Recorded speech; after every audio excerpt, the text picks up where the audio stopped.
മോദാനി വീണ്ടും ഉയർത്തിക്കാട്ടാൻ ഒരുങ്ങുകയാണ് ഇന്ത്യ സഖ്യം.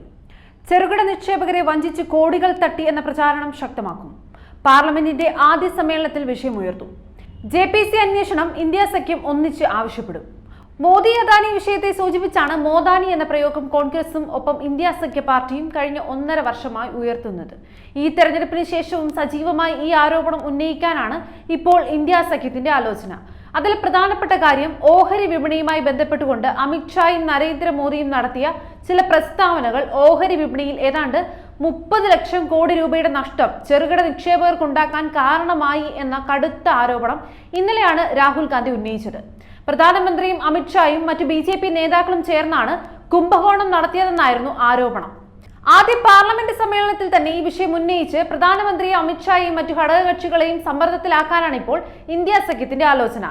ഇനി NDA സർക്കാർ രൂപീകരണത്തിന് ശേഷം ഇന്ത്യ സഖ്യത്തിന്റെ യോഗം ചേരുന്നുണ്ട്. നാളെ കോൺഗ്രസിന്റെ പാർലമെന്ററി പാർട്ടി യോഗം ഈ വിഷയത്തിൽ എങ്ങനെ മുന്നോട്ട് പോകണമെന്ന വിഷയം ഉന്നയിച്ച് ഒരു തീരുമാനത്തിലെത്തും. ആദ്യ പാർലമെന്റ് സമ്മേളനം തന്നെ ഈ വിഷയം പ്രക്ഷുബ്ധമാക്കാനുള്ള സാധ്യതയാണ് ഇപ്പോൾ കാണുന്നത്.